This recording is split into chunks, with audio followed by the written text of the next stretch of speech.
This is a collection of women speaking about themselves, their own religious thinking in their own voices.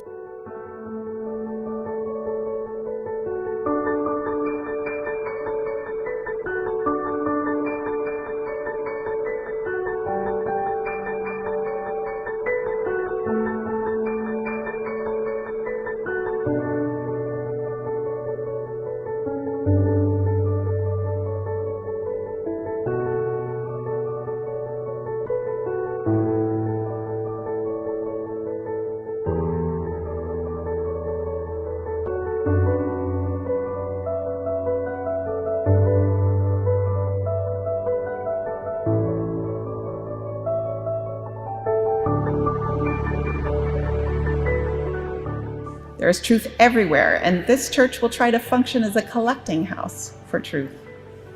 God is the source of truth. The church will have errors. We should be open to correction and new information.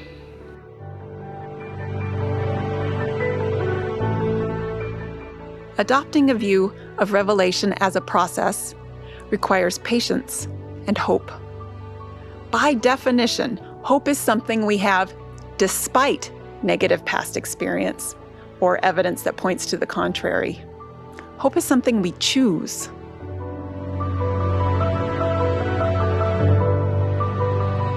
The broth that we made yesterday, and then it's cold outside, so we just put it outside in the outdoor refrigerator. In the winter, yay! Yes.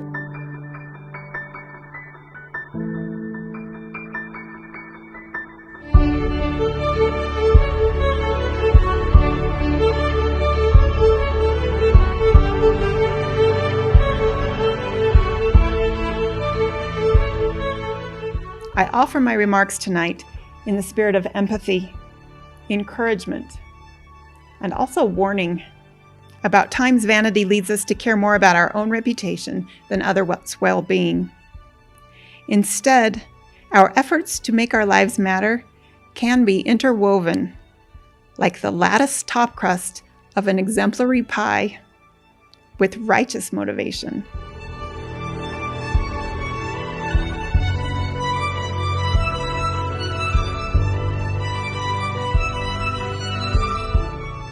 There is a pasture I love, which I visit every summer. Horses and cows graze there, and deer. The sky, mountains, meadow, trees, and streams are beautiful. The air is clear. The animals have all that they need, and they are safe there. To have all of us in a safe and beautiful place where we are known, seen, and cared for, I want to be in that place. And I want to help others find it.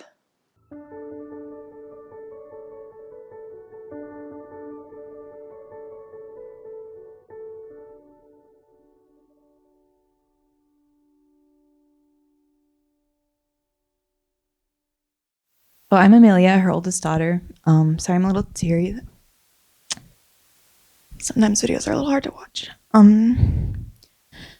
But I want to talk about her more personally and spiritually because a lot of people know her as brilliant and a historian, and I admire her for that, but I think that there's more depth in the understanding of her book if we understand her as a human being, as a mother and a wife and a friend, because who she was in her personal life greatly influenced what she wanted to accomplish in her professional life.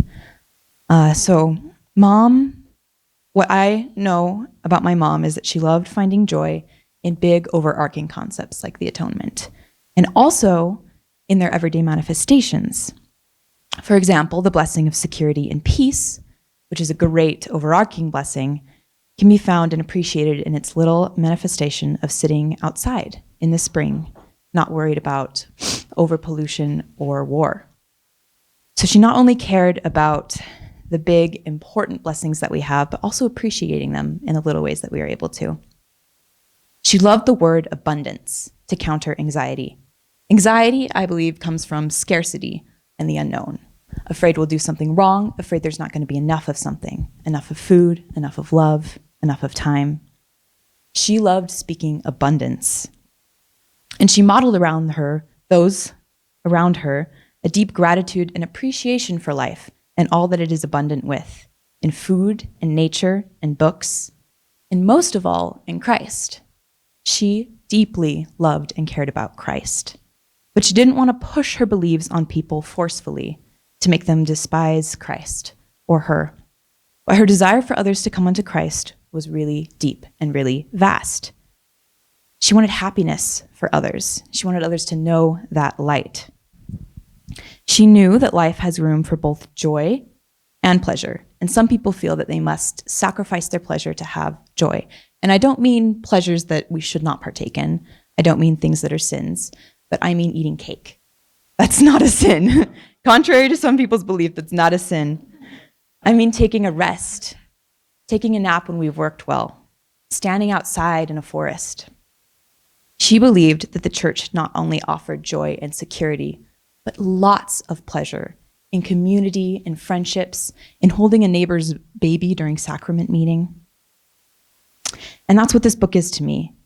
It's a plea and a guide for others to not just be in the church, but to flourish and enjoy being in the church, to be heard and seen there as they are and not only as they are trying to become. For me, this kind of becomes encapsulated in something that we like to talk about together, which was Marie Kondo, who talks about tidying up a lot. In high school, believe it or not, Dad, I was really tidy in high school. And my roommate's probably wondering what happened to that. But my mom has always been extremely tidy.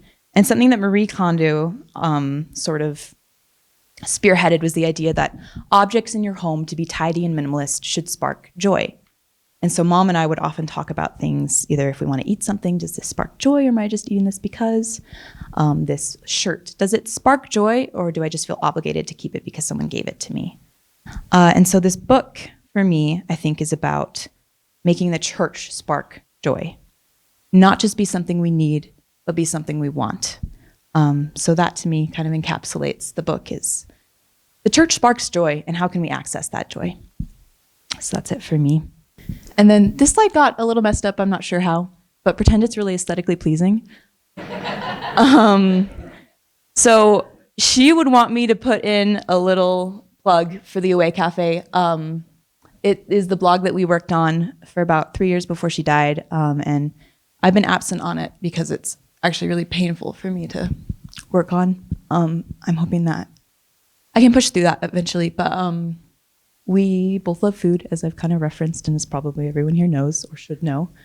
And the Away Cafe was about honoring ancestors, so it was both historical work and work for pleasure. So a lot of recipes on there, lots of chocolate. She loved oatmeal, she loved chocolate cake, and there's a celery salad right there that everyone needs to try, because we were both determined to convert everyone to vegetables, and the fact that they are actually delicious, not just healthy. So yeah, that's for you, Mom. I hope you appreciate that.